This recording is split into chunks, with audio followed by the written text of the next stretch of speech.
Gale Force Esports having a more commanding and understanding of the current 2.0 meta that is brand new to the Heroes Global Championship. Now we'll see who has the better grasp of that meta in our next match. We're looking at Team Freedom and Team 8. Any initial thoughts on who will fare better with it? Ooh, since both of these teams, according to HGC, are relatively new when it comes to competitive experience, no one stands out to me other than obviously Team 8 just showing to be the better team as of, you know, Part 1 and Part 2. That's the only thing. But when it comes to 2.0, new patch, no, nothing does stand out that much. Yeah, I would tend to agree with you. I think Team Freedom did have a difficult time at the start of Part 2. That makes me think maybe if those adjustments don't come in as fast again, like the beginning of Part 2, potentially we could see a struggle again here, but it is hard to tell who will have a better grasp. Gale Force Esports obviously had that over B-Step. That netted them a 3-0 victory. And as we can check out of the standings, well, that doesn't change the positioning of Gale Force Esports all too much. As we said, they need to win that series. They need to beat Tempo Storm this weekend, win their series next weekend, and then Tempo must lose to B-Step before Gale Force could take the #1 spot. But it's a step in the right direction. It is, you know, upward, or I guess away from Team 8 as far as they can possibly be, really.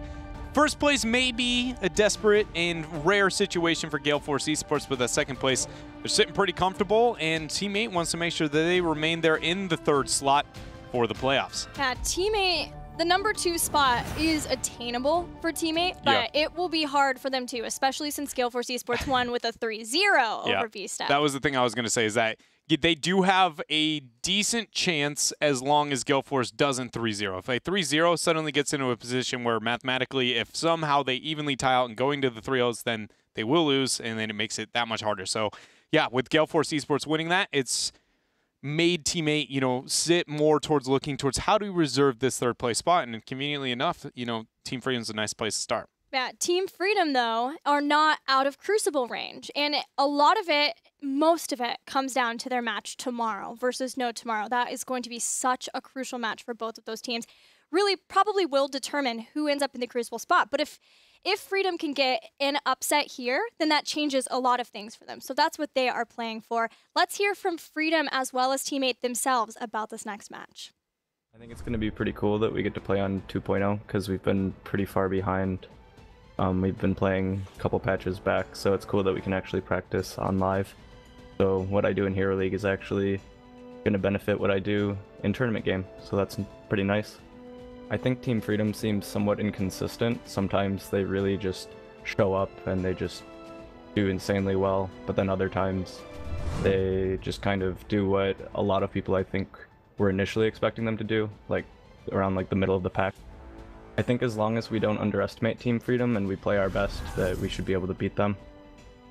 I think the last time around when they 3-0'd us, teammate, I don't know, the meta was really a good shape for them. We were at the end of our streak too, and we were kind of lost in the meta.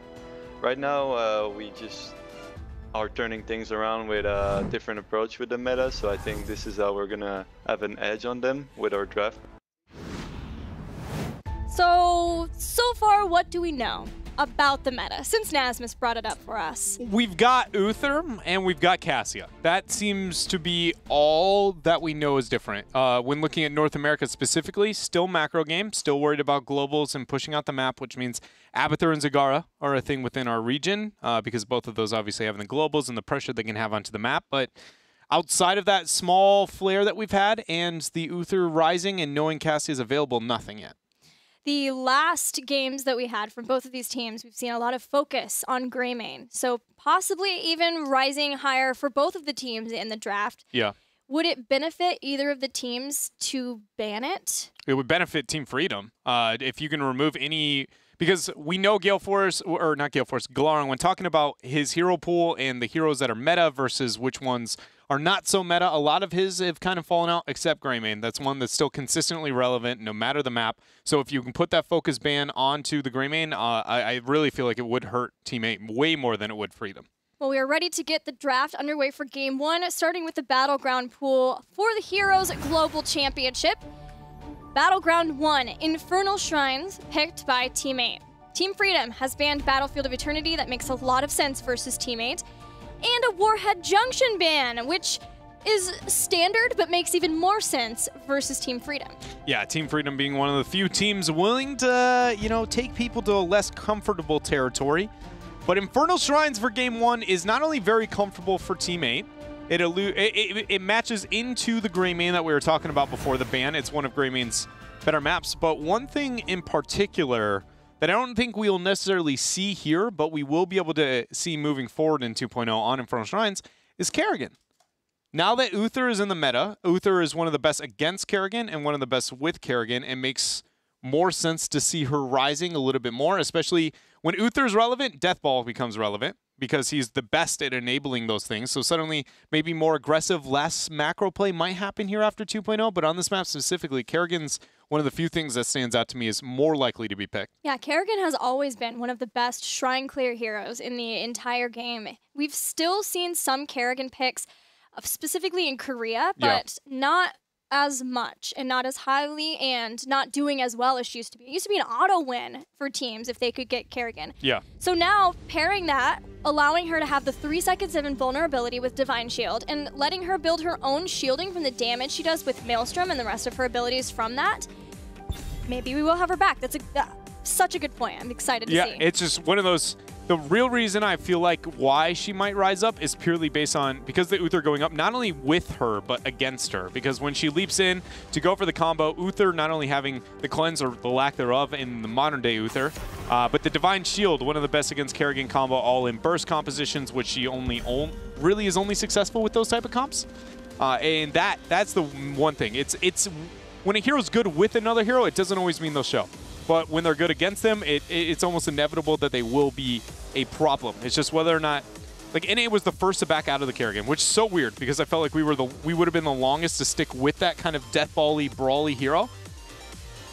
Either way, we see a different ban for the first time ever in North American HGC. No Anubarak. No standard Ariel banned out here. It is going to be Gale Force, or excuse me, Cool Dan. I don't know what Gale Force stuck on the mind here. Both the things start with a G. You were in such awe from their 3-0 yeah, victory. Just so smooth. Teammate still going to rid of the Zarya, though. That one makes a bit of sense. I still would have banned Tass over the Zarya, even after the nerfs, I feel like, because of the threat he has on the Shrine Control, but they're going to let it through. Mal first pick. So Malfurion continues to be a hot contender for a top spot, but Teammate are happy to get Greymane in this position.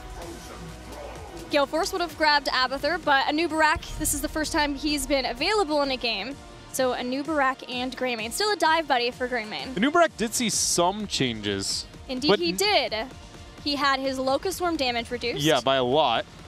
Making Cocoon way more viable. Subterranean Shield was nerfed, the shielding amount, which is a common pick. Yeah. Epicenter was also had its cooldown reduction reduced. Yeah, the cooldown reduction nerf on Epicenter makes a lot of sense. The shielding was not always a must-have talent. I'm just trying to figure out if, because seeing 2 bans on him, 3 bans on him, and then seeing him instantly locked in here in game number 1, I was just trying to figure out if maybe I was missing something on the priority of him as to why he would stand out or be more priority of a focus. I mean, obviously, Anubarak is a bit of a terror. But with every other warrior up, seeing him prevalent on the top half of the draft 4 games in a row makes me feel like something's missing. It is hard to tell because of those bans. Those bans were against B-Step, who have played so much Anubarak before. And then Team 8 have also been playing Anubarak. That's one of Justin's heroes he plays a lot. That is not a ban I expected, but Diablo has been seeing play in both China and Korea. Dibbles Azir, which is weird because he's never... For me, never fallen out on Shrines, but he's less good than he used to be, but he's not bad on Shrines, right? If there's any map where I was like, I can flex my warrior into a Diablo, this is going to be the one. He doesn't have the level 4 wave clear onto the Shrine itself, which is why he used to be so much better than he is now, but he has a lot of kill potential, and what that means for Team 8, and not... I think Team 8 is going to pick it. Like... They've been playing in this rotation a lot of double warrior with, now I'm doing it, Glaurung. What is us with G words? I don't know, dude. It's everything's Gale Force. It just kind of like slips out, throws itself in the way. You know, you start the G and it's like, Gale Force? Keep that over there, man. Gale Force? Don't spread that over here. with Glaurung playing Greymane, they're playing more double warrior and having Yoda play second warrior. And Anubrak is one of them that we've seen him play, as well as Dahaka. The hacker. The hacker. The Dehacker meme started last time, and it's still going strong.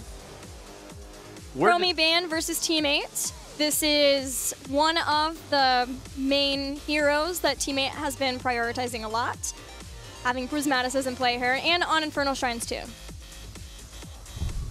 How are they going to kill the Sonya? Teammate has to figure that out. That's why I thought the Diablo might be picked up. They're not going to. Okay, so the Uther, no surprise there. The Leoric is a little weird.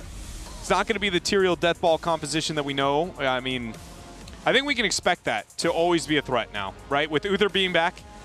Because for those of you who are newer players of Heroes of the Storm or even followers of the competitive scene, you're probably like, who's this Uther guy that you guys keep talking about? He used to be the best in the entire game for literally a year and a half, maybe 2 years. Like, he brought certain styles of compositions purely based on his heroic.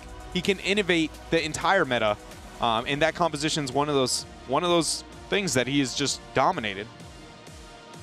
And it seems to be a style of composition that would be very good for Teammate too. Yes, yeah. All in North America, really. I mean, any time where a meta is not too focused on a map and way more focused about just brawling used to be our strength. Oh, my sweet, sweet Warden Lunara skin. That is my favorite.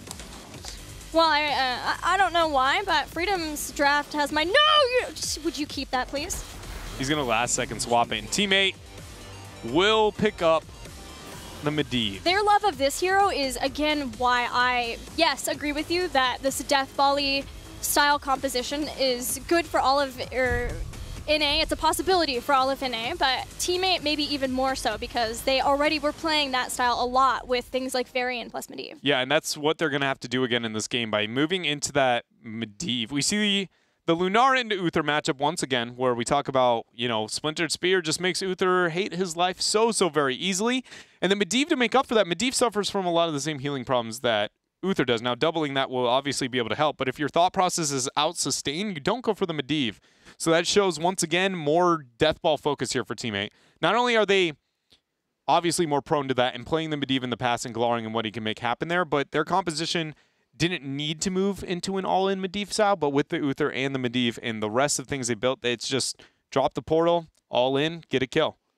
This is something that Teammate have done before in their drafting, is giving up on damage so that they have these highly sustainable compositions with Medivh to just the undying comps that they would like to believe. But the problem for them before sometimes in drafting this was that they did not have the damage to be able to follow up with that and actually get kills from that. Do you feel like in this case, Teammate does still have the capabilities of getting kills? They do, but it's still a struggle, right? It's going to be hard for them to identify who actually is going to be a lethal. They have a double warrior. Both of those do reasonable damage, and Noob's nerf should be noted here, even so much so that we might even see just a Cocoon coming out, even though that conversation's a whole nother box where Europe's been running almost more Cocoon than they have Locust Swarm, and whether or not that's worth it now. But either way, yes, it will be a problem trying to find who they can focus, especially somebody like Sonya, you know, with the defensive tools post-16. She can just keep herself alive on those shrines very well. And you got Malf and Tychus behind it. Yeah, a problem that Teammate will have, but it is one that they are used to and they have been able to overcome before. So let's see how they handle it versus Team Freedom in game number 1 on Infernal Shrines.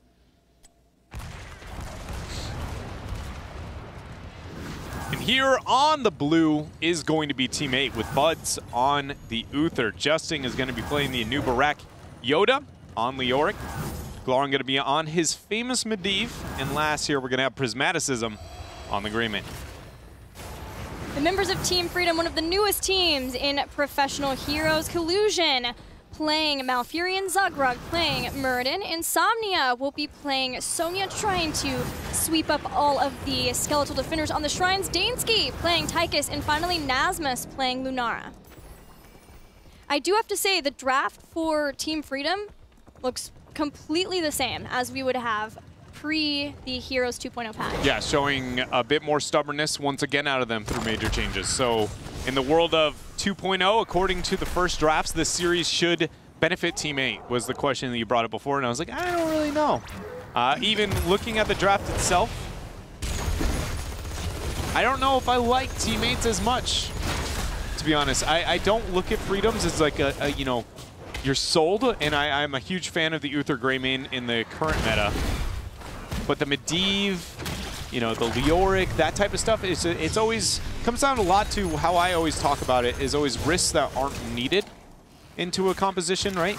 And that always comes down to the problem of just like the Akram's Razor situation of how many variables are at play, which can limit those to the most, you know, straightforward, as little as possible, so I can bank on those things, never relying on the stars to align for a composition to work out. And that's what I feel like those picks have done for Team 8. Yes, they have a lot of cool, cheeky plays they can make, but they also, again, whenever they might not be able to secure a kill, they might need to rely more on dancing around and outplaying through movement.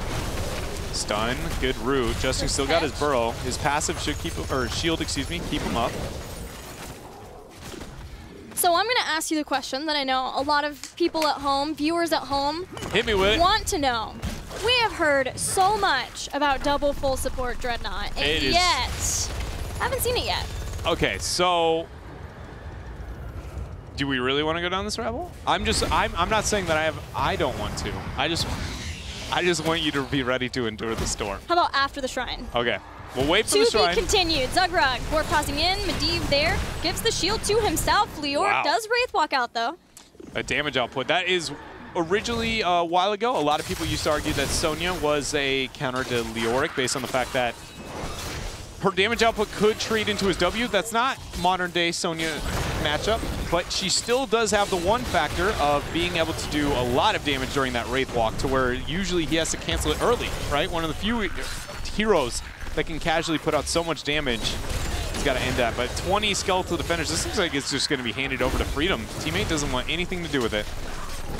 And Sonya has Hurricane now at level 4, so that she will have Whirlwind up more often to be able to be on the shrine, give herself healing later on, getting health funnel too, life funnel, so that she can get the increased healing. She just, as she talents up and levels up from 13, 16, and 20, she becomes such a beast, a terror in her ability to sustain herself, and that lessens Collusion's need to be able to take care of her. She can focus on Lunara. Ooh, there's the portal stun. Nothing to come of it. So first Punisher, we've experienced it. It's come and gone. Not even a front wall to be gained. It's just been, an, you know, one John Cena down. All right, Dread, you're up. All right. Double support. Why haven't we seen it? How good is it? What is the actual question so I can make sure I hit it? Yes, that's it. How good is double support? Yeah. And why haven't we seen it just All yet? right, so I'm just going to keep talking. You budge in whenever a fight happens. Well, there's a fight happening right now. Zugrug dwarf tosses onto the point. Insomnia does not have those sustainability tools just yet. He's going to walk back, but Leoric's taken so much damage. And may just go down to the poisons, but Zugrug's getting low too. Has to dwarf toss away. Justin follows with burrow charge. He's looking for that missed. Kill. And Galarung seals the deal, gets the kill. Collusion, nice root, but one disengage, not even needed. The Golden Frisbee is the kill. Portal out. Insomnia down. All right, so 3-0. Early lead here for Team 8 in this game. So double support is really, really good in the sense of anytime you can stand around a single objective for long periods of time, and that objective is going to be able to siege and do well. Like, for instance, Infernal Shrine's a map where the actual objective itself is not very strong. The Punishers 1, 2, and 3, all pretty laughable when it comes to strength, versus when you compare it to Haunted Mines, right? A map that where we know the objective can just win out the gates, or even BOE. And so any map where the objective is weak and you can stay around it for long periods of time, double support is a very forgiving composition. It won't win the fight, but it won't lose it either. It will just win the objection through attrition. And that makes it really feel really good, because even when you lost the game, even if you lose the entire game, you don't die. You feel like you're a part of it. The same way, like, I used to have the same conversation with you about Zeratul, about how Zeratul can feel better than he is because you can never truly lose a game pub stomp style when you have a Zeratul, because you're like, oh, one person died, here's a void, and now we all walk away with the rest of our HP. You at no point changed the outcome of that game. You never got the upper hand. You never set yourself above your opponents. All you did is not lose fast. And that is not different than not losing. Like, it's the exact same thing. The rate at which you lose does not matter. It's only if you win. And double support feels that way. So I feel like we see this false positive of like the feedback coming is like it's so very good, because even when you're losing, you don't feel like you're losing. And even then, honestly, it can just be out macroed. There's very few maps where the objective is strong enough and stays in a singular place. Sky Temple's one of the few where it's so strong and so consistent that you can actually bank on that. That's my double support rank. Well, looking back to this game, and we do have a lot of Zagara and Abba there that maybe is limiting that so far. So thank you for filling us in. Now to fill you in on what's been going on in this game, Team Freedom are ahead in the Shrine Guardians, but they're in a tough spot because Team 8 just got heroic abilities. If they can't figure out how to get these 3 somehow without losing, and they do get the 3, now it's not losing anybody in getting back. And they do, Team 8 willing to make the passive play using a portal to make sure that they don't get stomped on by the Punisher. That's a storm. It is. We have ourselves the Portal Storm. One of the original theories when we tried out Medivh for the very first time ever was Divine Storm and Twilight Dream, Portal Dream into the Storm. Not what I thought we would see here in this game, especially with a Grey main, but using them, essentially arguing that Glaurung's Force of Wills will do more and that the CC lockdown is going to be justified here. Innovation coming out from Team 8 here in this game. Medivh's still clearing out the minion wave, but if anybody has seen from Team Freedom, we might just see that combo for the first time very soon. Freedom trying to play as safely as they can while still soaking to get heroic abilities, but Team 8 has gotten quite ahead in this game. And we're yet to see if it's the Cocoon or not. I feel like it's gonna be. Only because we've seen a lot more Isolation Cocoon. Hold on a minute. Good Stormbolt onto Prismat. Zoning roots away. Twilight Dream is there. Talking about the Force of Will before. Perfect placement there from Glaurung. Negates the Twilight Dream damage. And he saves another member. Still Locust Swarm for Team 8, so still trying to favor making sure that he can do some damage over trying to separate out one of the members of Team Freedom. Over for Team Freedom, we have Thornwood Vine instead of Leaping Strike again. So once again, making sure that Lunara can spread out her poison between that and Splintered Spear effectively, more than Uther and even Medivh can deal with. Belay line, Yoda getting a lot of damage there from Insomnia Wrath. The Divine Storm comes in instantly. Malfurion is removed from this skirmish. Odin getting some damage there onto Team 8. Yoda's ends up falling, but it's just a Leoric. No Stormbolt, no kill, and that's 1 for 1 here, as we have another altar or shrine spawning. Yeah, the Entomb caught Tychus, but he went into Odin form there, and the rest of the team was trying to focus on getting another kill elsewhere. But at the very least, Team Freedom used Odin, and that's quite a long cooldown without Team 8 losing anything from that. Next shrine is active. Team 8. 13, almost here. Yoda's cop Wraith walks back, does have hardened bones, which reduces the damage that he takes when he's in Wraithwalk form. That's necessary. He seems to have been the focus for a lot of Team Freedom trying to get picks. Yeah, it's a really weird interaction considering you also have percentile damage on the other side, right? And neglecting the armor and just making that talent essentially irrelevant, really, with the single damage output that Tychus is able to provide. Setting him very, very low in his HP in the Wraith Walk. But 13 Talonteers here for Team 8, and they are winning on this race because Freedom is committed to this bottom camp. So they're going to be able to pick up at least the first 23 Skeletal Defenders. And it looks like its Punisher is going to follow up because nobody from Freedom's rotating. Prismaticus has been sitting on the point. He has the cocktail build that has been what seems to be the new favorite, completely even with perfect aim. Again, now that part of Wolfheart has been brought into Inner Beast at base. How long can Team 8 slow this down? Slow down getting the Punisher to try to get some other advantages. Team Freedom are going to do the same. They're going to use this time, get a mercenary camp. It is interesting to see this from Team 8 because we've talked about this a lot recently. When do you capture the Punisher? When do you not capture? And normally you want to execute it whenever you have the advantage. And Team 8 had one in theory, which was the 13 into 12. I guess not even theory. It's like an objective measure of theory or advantage gained here for Team 8, not of theory. And they got it for free, but they didn't feel like that was enough to, you know, capture the objective. If it's going to be able to buy time for Freedom, man, and then they go and capture it like that. I was really hoping they could have bought some time, commit members of Freedom to rotate over, and then last second snipe it, because there was no way Teammate was getting to the next talent tier, right? There's but they've caught Sonya trying to stop and get those mercenary camps before. Entomb is hit, Insomnia, Glaring's on the other side, trying to put damage on from all sides, but Insomnia survives. Health funnel coming in handy there. Man, Life funnel, man, the names. There's a health funnel too for Gul'dan. Collusion. Self-cast the root, finds his way out of it for now. There's still a Punisher sieging through mid.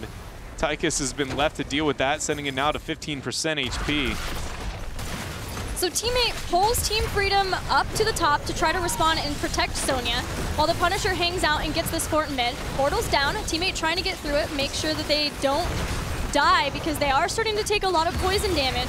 They're trying to chase past this first portal. Next portal's off cooldown already if they want to nope on out. If Teammate are going to fight, they need to get into a fight fast before they take any more poison damage. Leyline only hits Odin, but Zugrog is nearly down. Teammate is there to get the kill. They get the pick on one, but Twilight Dream gets the counter kill and maybe more. Good portal. Gets members of Teammate out. Slow coming out from Dansky's Odin. Nasmus with the damage, not through him with Deep Shield. Can tell you that much. Good. Entomb catching Insomnia, overextending. They get the pick. Max range Yoda stepping up in that flex roll, and another portal dropped. Defiant Storm gets the kill. Sad mouth goes down. Team 8, that was the kiting.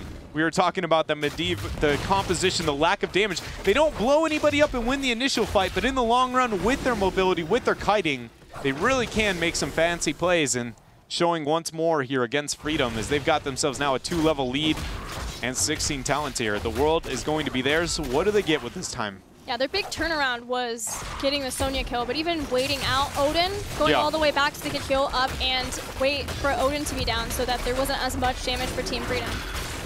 Turn around, they'll get a fort with the 16 advantage, and maybe more, depending on what they want to do. Does that... Just the Uther, we saw Uther with the armor symbol before, right? This is a really noob question, and that's why I wasn't going to ask it, but now I gotta, because when he had an armor symbol sitting next to his health bar before, and he distributes armor. Yeah. But he doesn't give anybody else the shield when he heals them. To let you know, hey, by the way, this person's taking 25% less damage. You don't see the... I don't think so. I just looked for it after noticing it for the first time in his HP. We'll keep track. Either way, Freedom's not in the 16 talent tier right now. And they need it. That's going to give a couple of these skeletal defenders for free over to Teammate as long as they start on the objective appropriately. They did lose a couple of seconds. Yeah, but they force Team Freedom to decide if they want to defend versus the mercenary camp pushes in both of the lanes or try to get to the Punisher themselves. Defensive portal if needed for the team. Yoda lands his Drain Hope so he can keep his health up despite starting to take some poison damage. Good amount of poke from Nasmus there.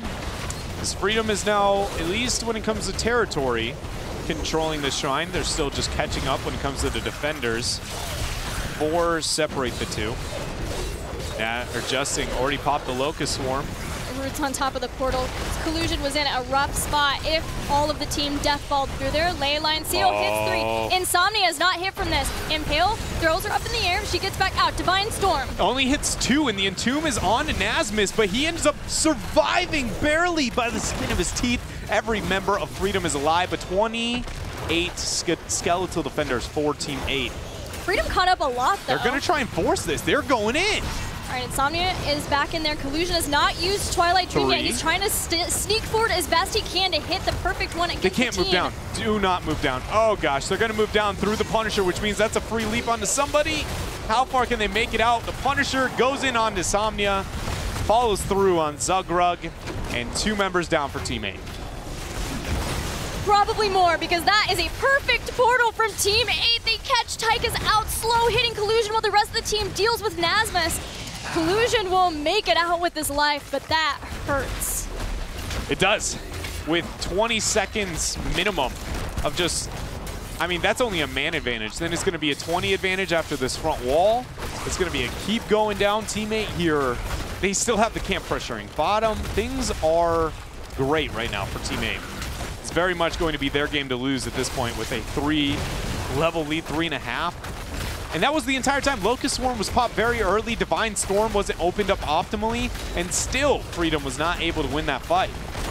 Well, they stayed too long. A bit too long. At the Shrine.